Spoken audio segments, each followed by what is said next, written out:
Hey there, this is author PM Hernandez, and I write kissing books, but I also like to play The Sims. And I spend a lot of time playing The Sims. I'm a little embarrassed to say how much. I will not share how many hours I have on the EA app. But I love to watch other Sim tubers and see their creative content. So I thought it'd be fun to kind of share some of my simming and what I do. So this is Fern Seedling, and I created her to be part of the Veggie Legacy Challenge that Lil Simsy created. Let me go over the setup here. So the Very Veggie Legacy Challenge, your first generation is broccoli. And the rules for setting this up are that you have to start with a young adult founder sim. You dress them to match their assigned color and vegetable. You have to use the traits for each gen, but we can choose our own likes, dislikes, etc. You move to an empty lot, and you have household funds at 0, which you can see. That's what I have. So the first generation is broccoli. I created this sim here, Fern Seedling. Tried to do mostly dark green. Her traits are, according to those assigned by the generation, creative, art lover, and high maintenance. And I am not looking forward to playing with a high maintenance sim because they get really upset when their environment isn't perfect. And she has nothing. Like, as you can see,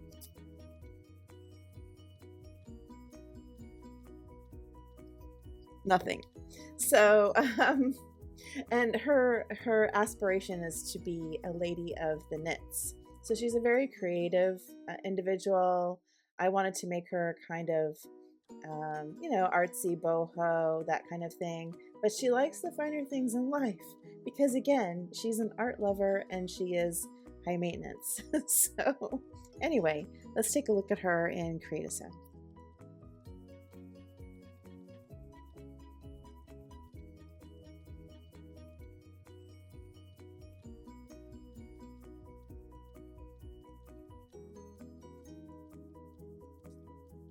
So, for full disclosure, I created her and then realized I hadn't taken off the default arm and leg hair growth.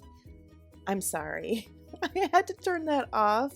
I mean, I play with Sims a lot like how I played with Barbies when I was little, creating stories. I'm an author, so I love to kind of like play out like different stories in my head, especially with the fantasy Sims like, vampires and mermaids and spellcasters and werewolves and all of that.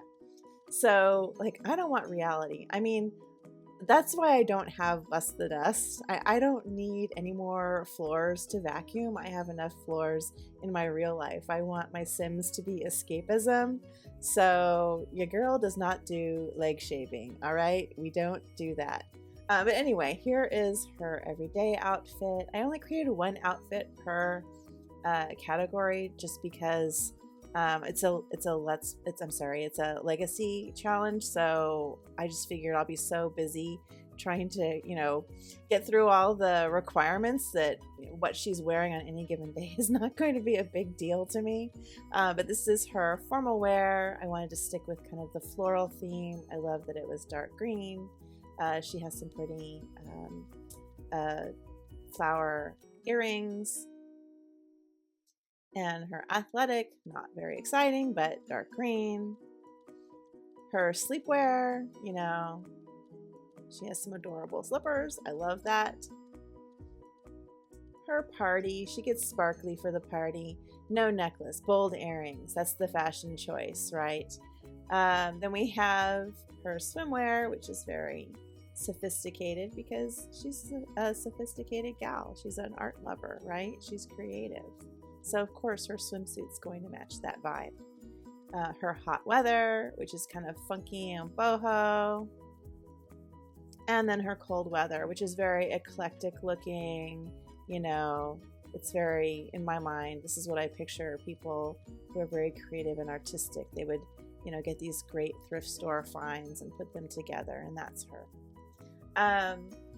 In terms of her preferences, all pretty standard. Obviously, I skewed to her activities that she likes to do, things like cross stitch, knitting, and painting, the creative stuff, and those fall into the hobbies that she has to develop per the Legacy Challenge rules.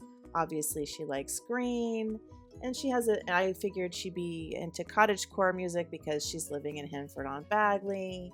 I didn't worry about fashion and that sort of thing. I kind of picture her as somebody who is like, yeah, you wear what you want. I like it all.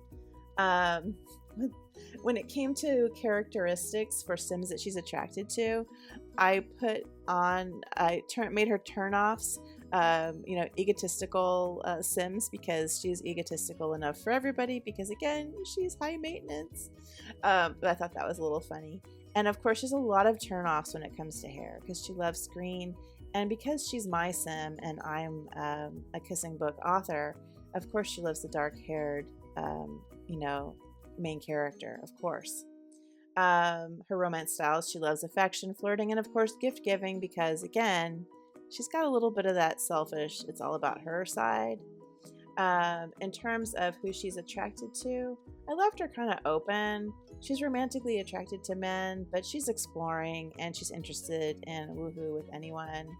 Her boundaries, she has hard boundaries.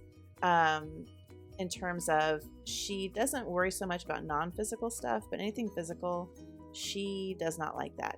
And she's not willing to talk about her jealousy triggers. She's got her mind set. So anyway, that's Fern Seedling. The way that these legacy challenges work, in case you've never heard of this before, is you have heirs and you go to the next generation, and there's certain rules about each generation, right? And you reach the end and you've won. I mean, there's no prize other than you had a good time, and hopefully it was fun and interesting and kind of chaotic maybe throughout the whole process. So I chose her to be in Hinford-on-Bagley, which is loosely based on kind of the English countryside. I thought that was very appropriate given that these are all veggies. And the Legacy Challenge rules say that you can move, you can go from like empty lot to empty lot, kind of, making each generation's like their own very particular spot, right? Their own particular home that reflects them. But I thought it would be cool to have the whole family in one lot, maybe keep the generations around so that we have a multi-generational household, and it would show kind of the transformation of the same house over generations as each generation takes it over and kind of makes it their own, right? I love this spot here on Hinford-on-Bagley. It's, I think, number 2 Old Mill Lane. Not a lot here. There's some rocks and trees. That is it. And I thought what I would do to make it kind of more of a challenge for me, because typically I just bulldoze this lot, right? I get rid of everything. I thought, she's moving here. Those trees are there. They're planted. I'm not taking them out. Now, anything that's like a plant like this, ostensibly, you can easily tear that out, right, as yourself, right? You can move these stones, right? But she's going to keep that stuff. She's going to move it, but she's going to keep it there. She's going to keep it on her property and use it.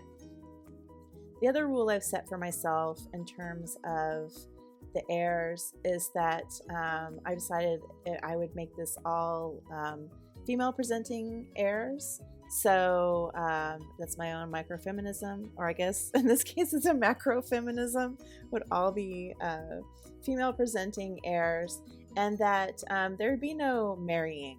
Unless the rules state that they have to get married. I haven't looked them all over, but unless the rules state they have to marry a particular kind of sim, or there's some sort of rule about marrying, then they won't be marrying. They'll either have a science baby, or they'll have a baby with, if they happen to have a significant other.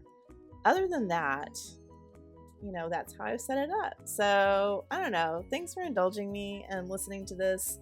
I really get a lot of enjoyment out of playing The Sims. It has been a stress reliever my whole life, and just a lot of fun. So anyway, when I say my whole life, I am older than The Sims. Oh my gosh, whatever. Anyway, you get my meaning. So yeah, if you play The Sims, please let me know, and we can share fun stories about all of our virtual adventures. Anyway, go read a book.